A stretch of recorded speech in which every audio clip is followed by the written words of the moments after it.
Hello everyone, welcome to another process video. I am still working in my Traveler's Notebook insert. If you've been following some of my videos, you know that I've been working on a project from last summer.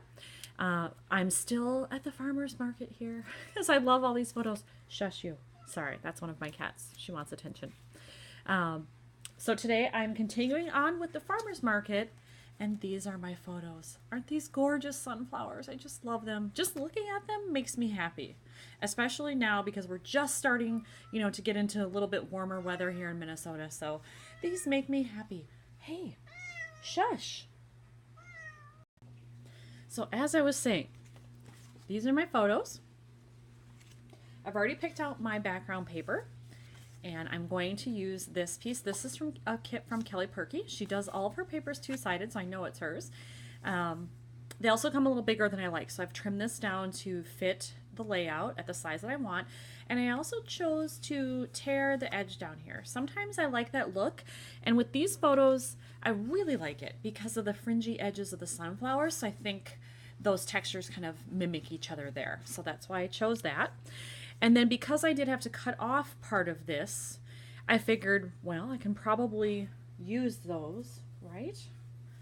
So I cut off one strip first, and it still wasn't quite narrow enough to what I wanted, so then I had another one. So I ended up with these two, and I'm not sure quite how I'm going to do it yet, but I will make use of them on the opposite page somehow. So that's what I know I'm starting with anyway. So I'm going to figure out how I'm going to adhere those as my first step. So I've partially adhered the paper. I have this side all done here on the right. On the left, I did the one strip and then I stopped myself because I thought at first that I would just go like this, like leave a little white space and put the second one on. But then I thought there's brown in the centers of these sunflowers, and could I bring that in somehow? And what I've decided to do is to use some washi. So I think I'm going to use this particular roll and run it probably not exactly even with it, but close, and then tear the edge again just so it all has that feel to it. There's a close-up of the washi so you can see the pattern there if the camera will focus. And then I'll probably have to work it in somewhere on the other page as well, just to have consistency. And I don't know how I'm going to do that yet, but I'll get there. But I'm going to start with this side and just see how it looks. So for the left-hand side, I decided to do this. I've put on both strips. I have that washi here. I didn't think about this probably enough before I started, that this is going to show through. So now I'm going to have to come up with a way to probably cover that up if I don't want to see it. I mean, it's not horrible or anything, but if I don't want it to sort of detract from what I've done here, I'll have to cover it with something. And I don't know what that is yet, but I'll work on that. But I do have this photo ready. It was a 4x4. I've cut it down to 3 3/4 by 3 3/4 so that it'll fit a little bit better. And I think I'm going to place it pretty much in the middle here. Just shoot, don't stick. There we go. Thought I wanted it with some border there. Uh-oh, we did tear the paper a little bit. But I like just a hair of white showing here. Why can't I get this even? There we go, because I wanted to overlap the green just a little bit. There. And I don't mind that there's a little extra white over here. That's okay. Breaks up this side from this side. So I've got that now. And then I just have to figure out, do I want this one down here, up here? I think I'll probably place it more towards the top because it just balances this out more. And then I may do some brown washi underneath so that they match here, and also to break up some of this and really differentiate between the two sides. I did adhere the elements that I had ready on the right hand side. So there's the photo, and I did decide to use some of the brown washi again just so that these would match and kind of balance each other out a little bit. Then I have to figure out what to do with this kind of dead space up here, and am I going to write something or put something down here? And then I have a lot of space here, and I really didn't think I had to know what I was going to do there. So I'll probably have to go into my stash and find some stuff. I'm considering maybe looking for even some more washi or paper that has the yellow to somehow add to this maybe and take up some of that space, but I still need an element that says something or that adds some kind of flair to this because I think it needs it. So that's my mission right now. So I'm having to do a little bit of fixing on this layout. Come on, camera. Hello, focus. We'll just go closer in then.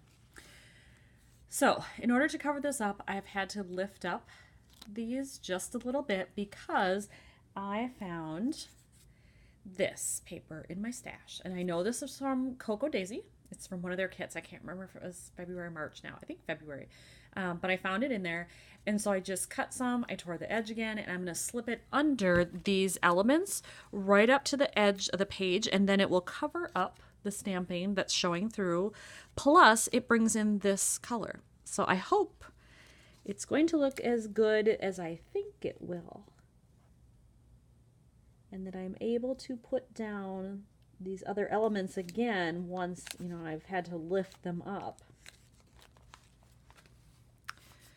There we go. And then the washi will just stick down again. I may have to re-adhere this. Well, it's sticking pretty well. Oh, lovely, I have a cat hair in there from earlier. There we go. Okay, so there. I like that. I think it adds just enough. I could stamp up there. I could add a phrase. I could do whatever I want, really. Plus, I still have this. So I can work with that. Now I have this other part of that strip of paper. And I think I'm just going to add it down here somehow to, again, balance this out so they're across from each other and to bring in that yellow. So I do like the white edge, so I'll just tear it a little bit more. There we go. And then I will adhere it somewhere over here. Nope, I don't want it to go that way. They'll look the same. So it's going to have to go this way. And maybe I'll put it to the edge again, just like I did over there so they match. I might overlap it a little bit. I don't know. I'll play with it and we'll see. So I did find some more things in my stash, but first I did decide to put on some rhinestones here, just for a little sparkle to add a little extra bling and visual interest there. The other piece that I found was this, and this is also from Cocoa Daisy. So I think I'm going to use that somehow on this page here. I'm thinking maybe I'll just overlap it like that, or maybe use a pop dot or something to raise it up just a little bit. But it's a lot of yellow, and so I need to break up this stuff with something. So I also pulled out these, and these are the phrases from Tim Holtz Small Talk. I use these a lot. And I have found a couple in here that I think might work. And at first I didn't like the idea of it because this is black writing and there's brown in here. But I figured that, you know what, it'll probably be okay in the end because this is black. So it'll all come together, and black and brown are close enough where I don't think it'll be distracting. I think it will work. I chose to adhere this phrase. It says, "Look on the bright side." And I thought it worked because it says you make my day brighter. You have bright and bright, you know, little phrases that are cute. And then I remembered I had these in my stash. These are wood buttons. They're flat. They are from Club Scrap, and I've had them a long time. I can't remember the kit they're from. It might even have been called Sunflowers, actually. But look it up online, clubscrap.com, if you like these. They're just flat on that side, little pattern here.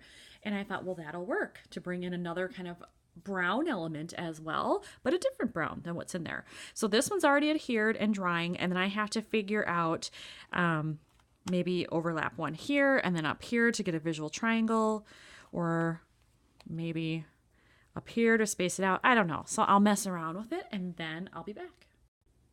To finish off the layout, I put another one up here of the wood buttons, and then I decided to take this third one and just tuck it under this, just partially, because this was already, you know, raised up a little bit because of the foam dots, and so it worked to just kind of tuck that under there, and then I get a nice visual triangle with those. This layout turned out busier than I anticipated.